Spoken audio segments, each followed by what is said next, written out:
Bamerang is a fighting game for 2 to 4 players that takes place and feels a little bit like a local multiplayer brawler.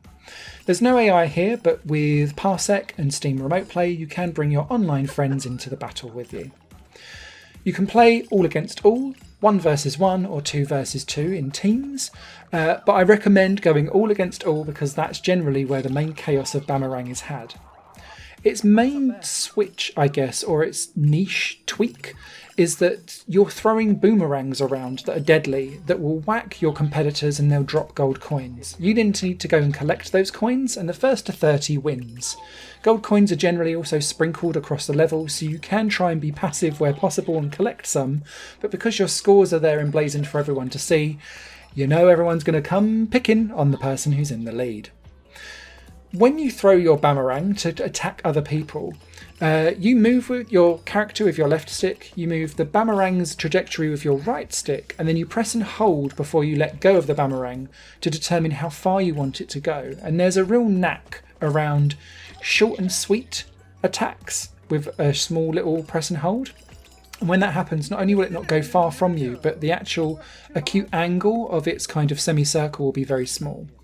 But if you press and hold it for quite a long time, it will not only go pretty much all the way across to the other side of the map, because each map is only a single screen wide, it will also have quite a long arc that will go round as well. And so people beware that there might be Bamerangs kind of flying in from all different angles. And that's where the good chaos ensues, and that's why I recommend free-for-alls. Matches do descend into you forgetting that once you've thrown your Bamerang, you need to go and pick it up, or you can hammer the summon Bamerang button 3 times and bring up your own one. I kept finding in the heat of battle that I forgot that and would run to get a Bamerang only for someone to wake up and steal it from me again, and I'd be like defenceless. When you get hit by the Bamerang, you drop your gold coins, which can obviously be collected. But if you get someone near to the edge of a map and you clonk them, they'll quite often fall off. And this is where the 20 variations of maps come into play, because some will have objects for you to faux hide behind, because you can't really hide because everything is angular. But also, there's more pits for you to fall into, or weird trajectories that you can knock people down holes into.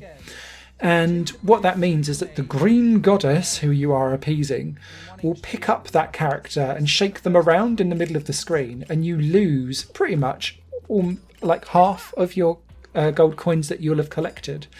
So you really want to avoid that, but it is really lucrative for everyone else if you can bash someone off the side of the map and watch them fall to their doom. Yes, you have. Well done. Matches will generally last for about 5 to 10 minutes per go, and this isn't going to be a game that you're going to be playing loads and loads of hours on. I really like the visual style. It reminds me of Nidhogg crossed with Yama Yama, 2 excellent local multiplayer games that I completely recommend. I really like the soundtrack though for this game as well. It's off-kilter and a little bit crazed and plays into that kind of Yama Yama Nidhogg style fashioned of quirky gameplay elements. But ultimately, because this is quite a distilled down gameplay experience with just a couple of mechanics, this is best served as part of a wider selection of local multiplayer games, and I'm absolutely going to be putting this into my local multiplayer roulette collection wheel, and you'll definitely be seeing this in some Good Luck Have Fun Game Battler video series in the future. So yeah, won't be for everyone. You won't be spending hours on it at a time. In fact, I recommend doing like best first 1 to 3 wins and then leaving it, because it keeps the game fresh for future gameplay. But it's definitely worth your time, especially for the price point as well. It's only £4. Written review will be over on higherplayinggames.com. Until then, you guys take care. Bye! Higher Plane Games is part of the Higher Plane Network, a completely independent media outlet supported by people like you. The goal is to create the best possible content that cultivates a richer indie scene for games as well as music and entertainment. To find out more and to get involved, visit patreon.com/higherplane network. Your support makes all the difference, and in return you'll gain access to bonus content and downloads. Thank you for watching.